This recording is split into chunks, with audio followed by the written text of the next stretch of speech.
Welcome back to Block TV. This is Crypto Crunch, and of course, happy Halloween. We are joined, of course, as usual, from Helsinki by finance magnates Rachel McIntosh on this lovely Halloween day. How are you, Rachel? I'm doing fine, Aran. I love your unicorn horn. Thank you, I tried. So we asked you, as usual, to highlight your top stories of the week from finance magnates. Let's go through them kind of one at a time and hear your takes. Now, this first one here is your own personal analysis. It's Chinese Bitcoin rally. National coins won't be gateways to crypto. Break that down for us. Right, exactly. So, of course, last Friday we had this big speech from Xi Jinping, the Chinese president, that was saying that blockchain adoption is going to be an important part of the Chinese government's mission in the future, that there's going to be efforts towards adoption there. And within hours after this news broke, the price of Bitcoin started to go way up, higher than it's been in quite some time. Also, Chinese companies that have blockchain, that are involved in the blockchain ecosystem, their stock values went way up. And so, of course, analysts quickly connected the dots and said, look, Xi Jinping said this thing about blockchain, therefore Bitcoin is going up. Like, how great. But of course, it's important to keep in mind that while that might be, a really convenient narrative, and that might indeed be the truth, it's important to examine these kinds of things from every different angle. So basically,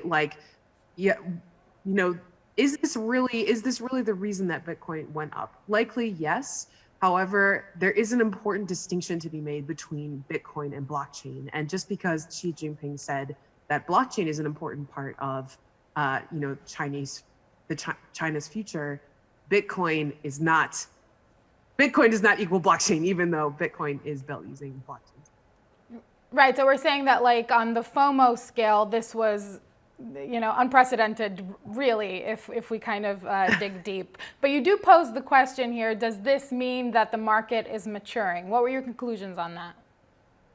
Right, exactly. We had a great interview last week with Zach Selbert from Indexica, this data analytics firm. And basically he said that, the way that Bitcoin moves now in relation with the rest of the world, it's a lot more dynamic than it used to be. So in the past, in the earlier days of Bitcoin, it kind of lived in a vacuum, let's say, like things that happened to Bitcoin and, were like if this makes any sense, happened as a direct result of other things that happened to Bitcoin. So like Bitcoin wouldn't necessarily react to something like changes in the USD market, for example, or Bitcoin wouldn't necessarily react in correlation with even altcoins. But nowadays, now that Bitcoin is so much bigger and so much more expansive than it used to be, it reacts more dynamically. It reacts to a number of other factors, a wide range of other factors. So, something that isn't necessarily directly related to Bitcoin, like, for example, Chinese government embracing blockchain technology, could indeed have an effect on Bitcoin, perhaps more than it would have in the past. It's funny that you bring up this point, because actually just this week, that's kind of the topic of discussion.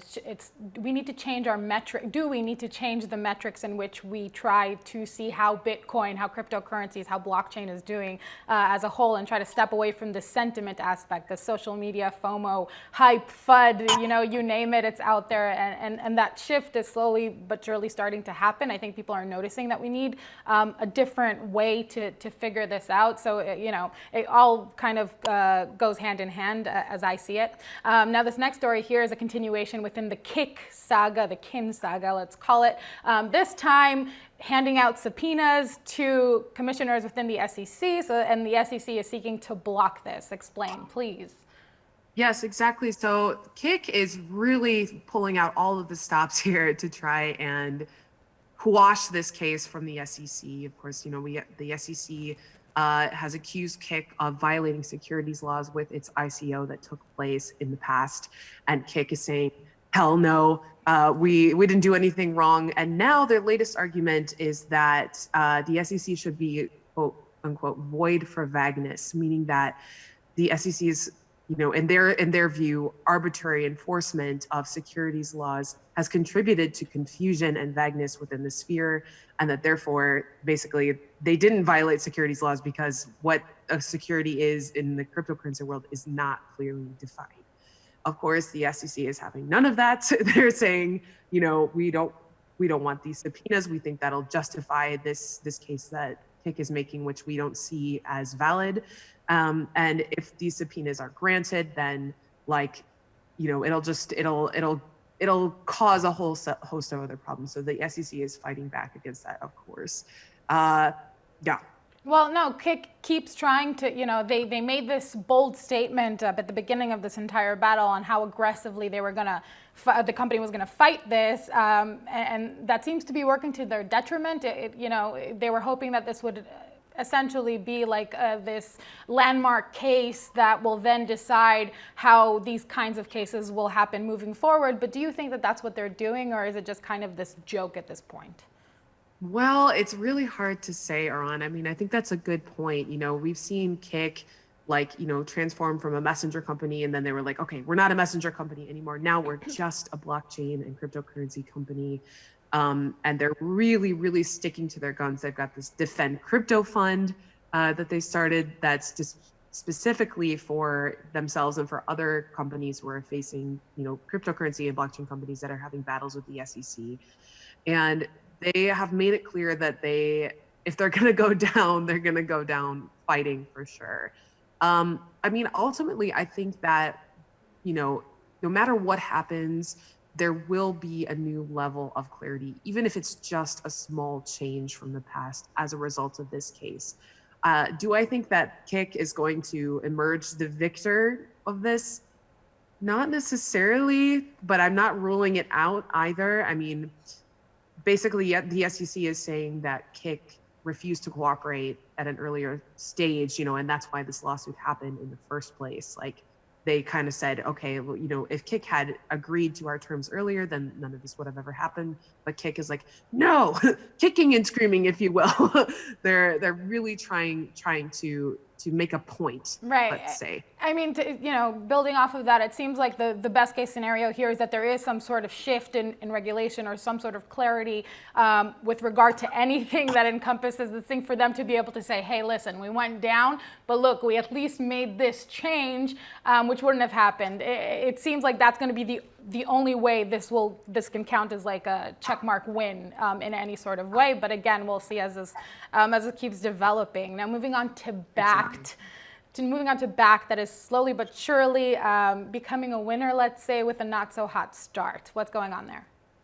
Yeah, exactly. So perhaps not coincidentally, the same day that Xi Jinping's speech, the news of that broke, we saw a 257% surge in Bitcoin futures demand on Backed within 24 hours. So that day, $10.3 million worth of futures contracts were traded. 1,183 contracts, which was up from $2.5 million worth of contracts the day before. So over 250% increase, which is quite remarkable. And in the days since then, we haven't seen anything nearly as high as what the volume was on the 25th. However, it is considerably higher than it was before. For example, yesterday, 721 contracts were traded, which is quite a lot more than 71 contracts, which is the amount that were traded on the first day that Backed was open a few weeks ago. So certainly, the whether or not this has something directly to do with Xi Jinping, it certainly has to do with the fact that Bitcoin's price went up considerably over the weekend. And yeah, when this platform was originally opened, it kind of not flopped necessarily. It bombed. Yeah. It went lower than everybody expected, and that's actually what I was going to say now. So going back to our earlier conversation on sentiment and FOMO and all of these things that play a part in Bitcoin's price, people need things, the instant gratification. We need it to happen fast, and it didn't fit into any of those boxes. And I feel like people don't know what to do with this slow, gradual increase. I mean, it was a big deal, right? Physically settled futures in Bitcoin contract. It meant a lot. It took a long time for it to come out. Now people are confused. So do you think, and this is completely speculative, that Backed will consistently keep doing better at this point? I think that as long as Bitcoin continues to do well, that we'll continue to see, increases or at least will maintain the level that has been established over the weekend in Backed. But I mean, if Bitcoin tomorrow drops back to 8,000, 7,500, I can expect that we'll see those contracts on Backed to follow that drop as well. Of course, nothing is ever for sure. I don't want to claim to be able to predict the future or anything like that. But it seems that now that Backed has sort of maybe this was sort of a breakthrough moment for them, for that platform. Bitcoin went up.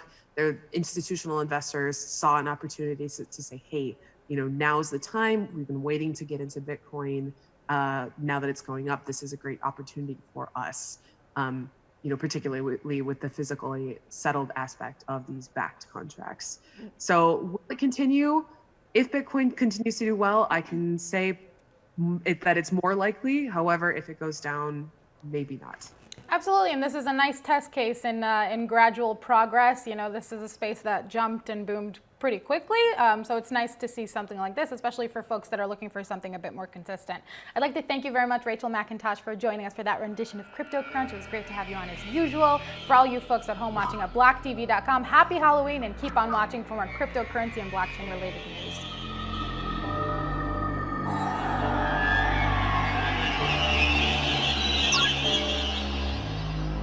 For more news and updates, follow us on Twitter.